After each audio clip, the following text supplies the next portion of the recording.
تاکہ جو ہے دوزخ کی آگ سے بچا جائے، دوزخ کی آگ سے بچا جائے۔ تقویٰ اس کو کہتے ہیں کہ اللہ کے جتنے بھی اوامر ہیں، احکامات ہیں، اس پہ ہم اچھی طرح سے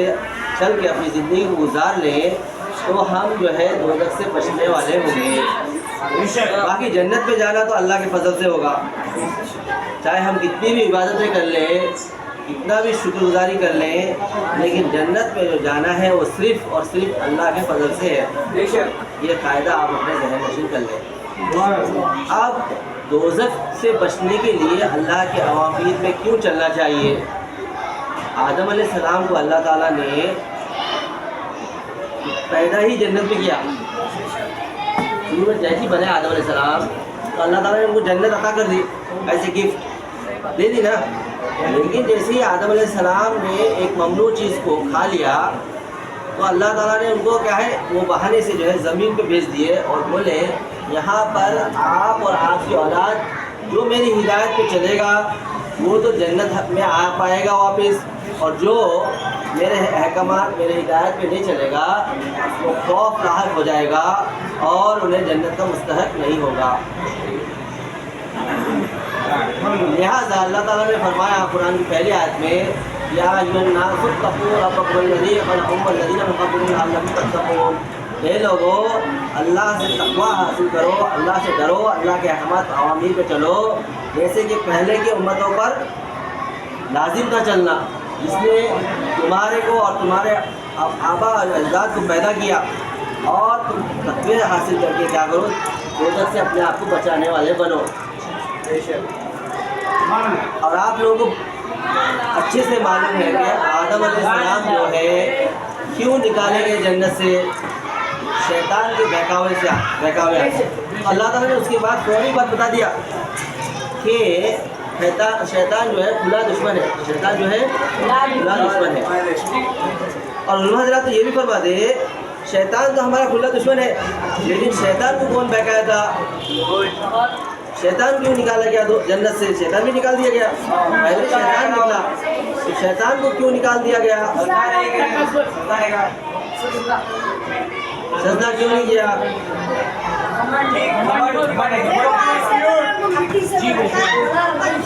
بیکاز آف پرائڈ، گھمنڈ کی وجہ سے۔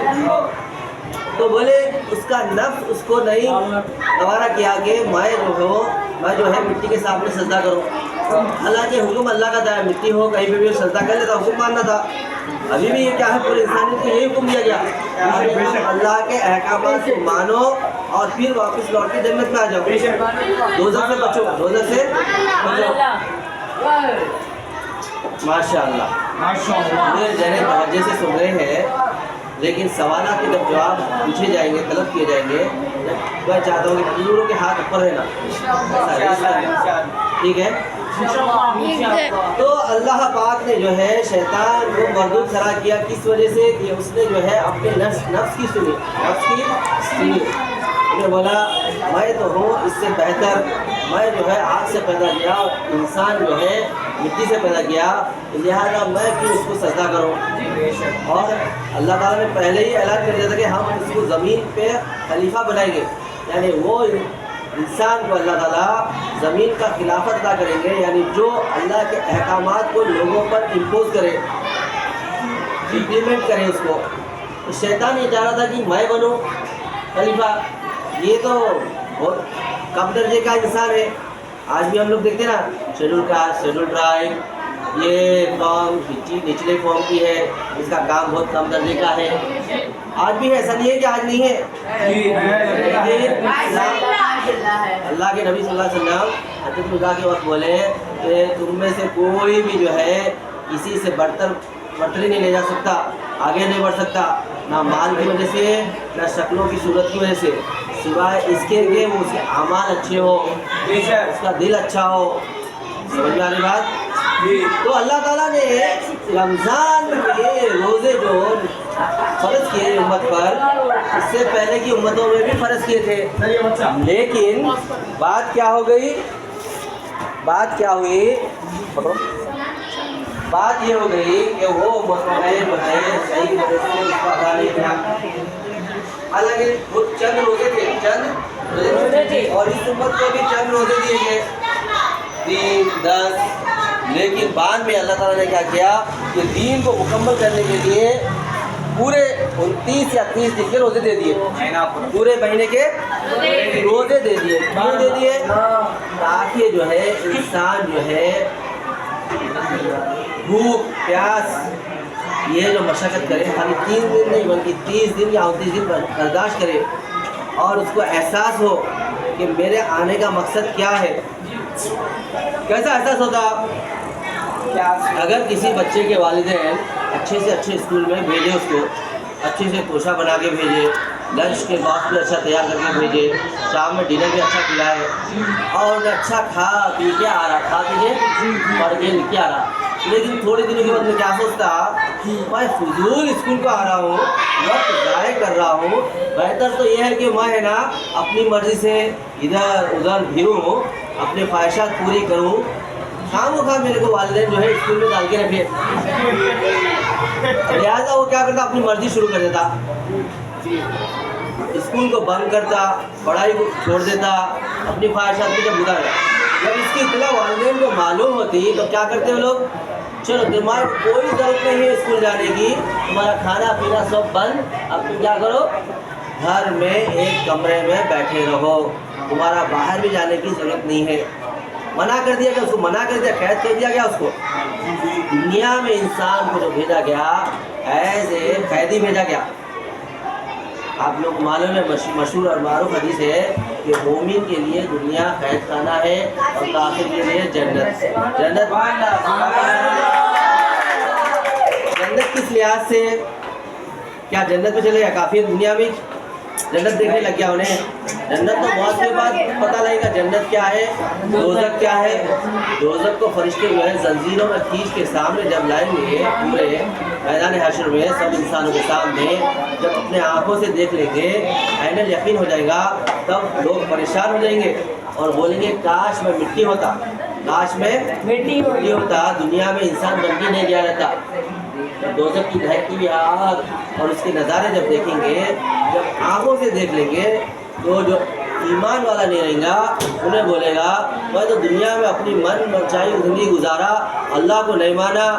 جتنے چاہے اتنے جو ہے خدا بنا لیا اور اپنی مرضی چلاتے گیا, کاش میں پیدا ہی نہ ہوا تھا. قالوا یا لیتنی کنت ترابا, وہ لوگ کیا کہیں گے کاش ہم جو ہے مٹی ہوتے دنیا میں. تو جب اصلی آنکھ جب کھلے گی, جب معلوم ہوگا کہ ہم کتنے خسارے میں تھے, ہم نے اپنے آپ کو متقی نہیں بنایا, ہم نے اپنی زندگی میں تقویٰ حاصل نہیں کیا. رحمت للعالمین کا آخری نبی ہے ہمارے حضرت محمد صلی اللہ علیہ وسلم کو حضور کا نام ہے, حضرت محمد صلی اللہ علیہ وسلم جو آخری نبی ہے, ان کی جب امتی بنے ہیں تو دین کو اللہ تعالیٰ نے کیا مکمل کر دیا. یعنی کوئی بھی ایسا لوپ ہول نہیں رکھا جہاں پہ آدمی یہ نہ بولے کہ میرے کو جو ہے موقع نہیں ملا, میرے کو موقع نہیں ملا. کچھ قوم تو ایسے جن کے پاس اگر نبی نہیں پہنچے اور وہ جو ہے قدرت کو دیکھ کر خالی سمجھ لیں ایک اللہ ہے اور عبادت بھی نہیں کرے, وہ لوگ بھی نجات کے قابل رہیں گے. لیکن یہ امت میں ہر ایک کے کان میں یہ بات پہنچا دی گئی کہ اللہ کے سوائے کوئی معبود نہیں, حضرت محمد صلی اللہ علیہ وسلم اللہ کے نبی ہے. اگر کوئی بولا نہیں میرے تک یہ بات نہیں پہنچی تو بولیں گے نہیں تم جھوٹے ہو, تمہارے دوزخ میں جانا ہی جانا ہے لازمی. اور کچھ اشخاص تو ایسے رہیں گے جو بولے ہاں ہم نے مانا تھا لیکن حکم پہ نہیں چل سکے, حکم پہ نہیں چل سکے, تو بولیں گے تم تو منافق ہو, تم تو منافق ہو, دل سے تم نے نہیں مانا تھا, خالی زبان سے بول رہے, خالی زبان سے بول رہے. لہٰذا دوسرات میں بھی وہ چاہیں گے کہ مومن کی روشنی سے جو ہے پیچھے پیچھے آ جائیں, لیکن نہیں آ سکیں گے. اللہ تعالیٰ ان کے اور مومن کے بیچ میں پردہ حائل کر دیں گے. کیا وجہ سے؟ کیونکہ انہوں نے بات سنی لیکن زبان سے بھی مانا لیکن عمل نہیں کیا, عمل نہیں کیا. اور یہ امت کی جو خصوصیت یہ ہے کہ نہ صرف عمل کر کے بلکہ دوسروں تک بھی بات پہنچائے, بلکہ دوسروں تک بھی بات پہنچائے. اب جو آنے والا جو مہینہ ہے رمضان الروا کا مہینہ ہے, اس میں نہ صرف حرام چیزوں سے رکنا ہے بلکہ حلال اشیاء جیسے کھانا پینا اور جو جائز چیزیں ان سب چیزوں سے ہمارے کو رک جانے کا نام ہے. طلوع صادق سے لے کر غروب آفتاب تک رکنے کا نام روزہ ہے. اگر ہم اس کی پابندی نہیں کریں گے اور اپنی منچائی زندگی گزاریں گے تو فرمائے کہ جان پوچھ کے اگر روزہ چھوڑ دیے یا روزہ کو توڑ دیے تو فرمایا کہ اس کا کفارہ پینلٹی یہ ہے کہ یا تو 60 دن کے روزے رکھے یا 60 مسکینوں کو اگر روزے رکھنے قابل نہیں ہو تو 60 مسکینوں کیا ہو کھانا کھلائے, وہ وقت کھانا کھلائے. تو اگر یہ بھی نہ کر سکا تو اس کو سیدھا دوزخ پہ لے کے چلا جاتا. مجھے معلوم تھا یہ ہمارے اوامر تھے, یہ ہمارا حکم تھا, انہیں کیوں نہیں اس پہ عمل کیا. تو یہ جو شریعت تھی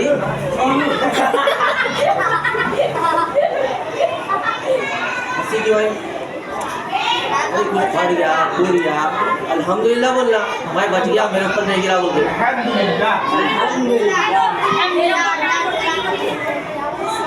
اچھا اب آ رہی ہے رمضان کے فضائل کیا کیا ہے. رمضان تو آپ سمجھ گئے کہ اللہ کے احکاماتوں میں جم جانے کے لیے اللہ تعالیٰ نے ہر امت کو روزے دیے تھے اور امت محمد صلی اللہ علیہ وسلم کو جو ہے خاص طور سے 30 یا 29 دن کے روزے دیے. کیونکہ پیارے نبی صلی اللہ علیہ وسلم آئے کہ چاند دیکھ کے روزہ شروع کرو اور چاند دیکھ کے روزہ رکھنا ختم کر ڈالو, چھوڑ دو. لہٰذا اس کے فضائل بے شمار بتائے. وہ فضائل کیا ہے؟ اگر کوئی شخص رمضان کے روزے حاصل کر لے اور اس نے پورے روزے کو اہتمام کے ساتھ رکھا تو فرمائے اور کسی امت کے لیے وعدہ نہیں ہے کہ قیامت کے روز جب سب نفسا نفسی کے عالم میں ہوں گے, نیچے جو ہے لوہے کی زمین رہے گی, اوپر جو ہے تانبے کا آسمان رہے گا اور سورج اللہ کو معلوم ہو کون سا سورج ہوگا. لیکن قیامت جب آئے گی تو اللہ تعالیٰ پورے چاند ستارے اور سورجوں کو سب کو توڑ دیں گے. ایک نیا نظام قائم ہو جائے گا اور دنیا کے جیسے جسم کے جیسا ایک اور ایک جسم انسان کو دیا جائے گا. جب آدمی وہ جسم کے ساتھ کھڑے ہوگا برہنا اور سورج جو ہے اس کے سوا نیزے پہ ہوگا, تب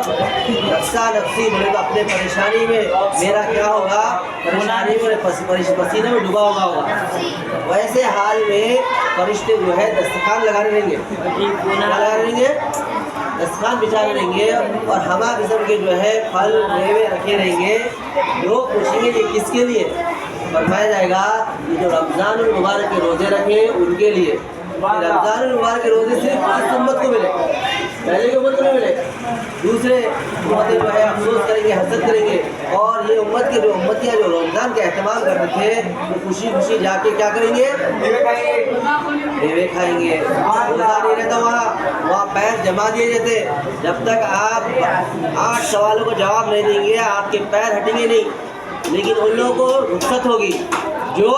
روزے دار رہے ہوں گے دنیا میں, ہر وقت جب بھی سال آیا رمضان کا روزے رکھے رہیں گے. اور فرمایا کہ روزے میں اللہ پاک جو ہے اجر جو بھی آپ نئے کام کرتے ہیں اس کا اجر بڑھا دیتے ہیں. نفل نماز کا ثواب فرض نماز کے برابر عطا فرما دیتے اور فرض کا ثواب 70 گنا بڑھا دیتے. روزہ جیسا میں بولا روزہ ہر امت میں جو ہے حکم دیا گیا کہ روزہ رکھو. تو روزے کی فضیلت یہ بتائے کہ جب آدمی روزہ رکھتا ہے اپنے آپ کو منع کی ہوئی چیزوں سے روک لیتا ہے تو اس کی ایک دعا اللہ تعالیٰ قبول کرتے. جیسے ہر فرض نماز کے بعد ایک دعا قبول ہوتی, اسی طرح سے یہ جو عبادت ہے جسمانی جو عبادت ہے جو اپنی روحانی روح کو جو ہے غذا پہنچاتی اس کی بھی کیا ہے ایک دعا قبول ہوتی. افطار سے پہلے ایک دعا قبول ہوتی ہے. اور جو روزے دار جب روزہ رکھتا ہے تو اس کے پیٹ میں سے جو ہے بدبو آتی اور اللہ کے نزدیک وہ بدبو جو ہے مشک سے بھی زیادہ محبوب ہوتی ہے. اور اللہ فرماتے ہیں اس روزے دار سے کہ اے روزے دار تو نے میرے لیے روزہ رکھا لہٰذا اس کا جو ریوارڈ ہے اس کا جو ثواب ہے اور کچھ بھی نہیں, میں ہوں اس کا اجر میں. کون ہے؟ اللہ خود ہے. اللہ فرماتے ہیں. آپ لوگ یہ کہانی تو سنے ہوں گے کہ بادشاہ تھا, انہیں اعلان کیا کہ دیکھو آج میں بہت خوش ہوں, اتنے میں دربار میں جو بھی حاضر ہے اس کو جو چاہے وہ چیز لے لے خزانے کھول دیے گئے ہیں تو سب کیا کرتے کوئی جواہرات میں ہاتھ رکھ دیتا کوئی گھوڑے پہ ہاتھ رکھ دیتا کوئی دیگر اشیاء پہ ہاتھ رکھ دیتا تو بادشاہ کی جو بادی جو رہتی جو بادشاہ کو بڑھا کر رہی ہوتی وہ کہیں پہ بھی ہاتھ نہیں رکھتی بادشاہ بولتا کیا تم نے میرا اعلان نہیں سنا آج میں بہت خوش ہوں اس کو جو چیز چاہیے اس پہ ہاتھ رکھ لے اور سب نے جو ہاتھ رکھ لیا تو بولے کیا بادی بولتی کیا آپ کا وعدہ آپ کی جو بات ہے وہ سچی ہے بولے ہاں میری بات سچی ہے اور لوگوں کو اعلان کر دیتے جس درباری نے جس چیز پہ ہاتھ رکھا جس نے جواہرات پہ ہاتھ رکھا وہ اس کا ہو گیا جس نے گھوڑے پہ اور جو چیزوں پہ ہاتھ رکھا اس کے ہو گئے تو باندی سے بولتے ہیں کہ آپ بھی کسی چیز پہ ہاتھ رکھ لیجیے باندی ہوشیار رہتی اور وہ بادشاہ کے پر ہاتھ رکھ لیتی بادشاہ کے بھی بول دیا تھا اس نے اس سے نکاح کر لیا اور وہ رانی بن جاتی جب اللہ تعالیٰ ہمارے ہو گئے تو سب چیزیں ہماری ہو گئی نہیں ہوئی پوری کائنات ہوئی نہیں ہوئی ہماری تو لہٰذا اب رمضان کا مہینہ ہے تو اس میں کیا کرنا ہے ہمارے کو اللہ کو راضی کر لینے کا ہے اور روزے اپنے مقبول کرا لینا ہے روزوں کے چھوڑنے والی چیزیں بھی ہیں وہ کیا ہے روزوں کو توڑنے والی بھی کچھ چیزیں ہیں وہ کیا چیزیں ہیں بولو پانی پینے کھانے پینے سے رکنے کا نام ہی روزہ ہے لیکن توڑنے کی چیزیں یہ ہیں خوشبو کی چیز جان بوجھ کے اونٹ کا دھواں لے لیا آپ اونٹ کا دھواں لے لیے خوشبو کی چیز سننے بیٹھ گئے آپ ہاں روزہ آپ کا ٹوٹ جاتا اچھا روزہ آپ کا ٹوٹ جاتا ہاں بھولے سے اگر آپ کھانا بھی کھا لیے پانی بھی پی لیے اور آپ کو یاد ہے کہ آپ کا روزہ ہے وہ روزہ نہیں ٹوٹتا روزہ نہیں ٹوٹتا حسدن یعنی جان بوجھ کے آپ کھا پی لیے تو آپ کا روزہ ٹوٹ رہا ہے جس میں ممنوع جو چیزیں منع کی ہوئی چیزیں میں خوشبو کا سونگنا بھی ہے لہٰذا کہیں کچھ پکوان چل رہا ہے تو آپ زبردستی اپنے آپ کو جا کر وہاں پکوان کو دیکھنے سننے نہیں بیٹھنا اونٹ کی خوشبو نہیں لینا ورنہ آپ کا روزہ کیا ہوتا ضائع ہو جاتا ہاں اگر چلتے پھرتے آپ کے خوشبو آ گئی تو اس سے نہیں ٹوٹتا جیسے بولے پھول سے کھا پی لیے روزہ نہیں ٹوٹتا اسی طرح سے اگر چلتے پھرتے ایسا ہو گیا تو روزہ نہیں ٹوٹتا منہ بھر کے کھائے کر دیے منہ بھر کے کھائے کر دیے روزہ نہیں ٹوٹتا روزہ اگر وہ کھائے نگل لیے تو روزہ ٹوٹ جاتا ہے سمجھ میں آ رہی بات اگر ہم نے کوئی چیز ایسی نگل لی جو کھانے کی بھی نہیں تھی کھانے کی نہیں تھی ہم ایسے ریگستان میں گئے یا ریت مٹی منہ میں آ گیا اندر چلے گئے روزہ ضائع ہوا روزہ ٹوٹ گیا روزہ ٹوٹ گیا دوسرا روزہ رکھنا پڑے گا اچھا سمجھ میں آ رہی بات یہ چند جو چیزیں ہیں اس سے اور مزید بہت ساری چیزیں ہیں وہ آپ معلوم کریں روزہ رکھنا کس کو ہے سوال یہ ہوتا ہے روزہ رکھنا کس کو ہے کیا بالغ انسان ہی روزہ رکھ سکتا کیا کافر انسان رکھ سکتا مشرک رکھ سکتا نہیں صرف بالغ کے لیے یا کافر یا مشرک کے لیے روزہ نہیں ہے ہر ایمان والا روزہ رکھ سکتا جو کوئی بھی اللہ پر ایمان لایا اور اللہ کے نبی پر ایمان لایا وہ روزہ رکھ سکتا چاہے وہ بالغ ہو یا نابالغ ہو چاہے وہ بالغ ہو نابالغ ہو آپ دیکھیں گے اب تک آپ کون سی کلاس میں آ گئے 9th میں آ گیا اللہ اکبر اور کسی چھوٹے بچے کو روزہ رکھتے ہوئے نہیں دیکھے آپ بہت پیچھے ہے آپ کے پاس ہماری بستی میں تو چھوٹے چھوٹے بچے رکھتے ہیں 5th کلاس کے بچے بھی رکھتے ہیں جو 9 سال کا رہتا خالی تو نابالغ ہوتے وہ لوگ وہ بچے کیا ہوتے ہیں نابالغ ہوتے بالغ کی کیا تو وہ بالغ کہلاتا کیا کہلاتا اب آپ 9th کلاس میں ہیں 9+5 کتنا ہوا 14 سال ہو گئے اب آپ کے اوپر روزہ فرض ہے کہیں آپ بولیں گے میں تو بچہ ہوں کوئی بچے کو ہمارے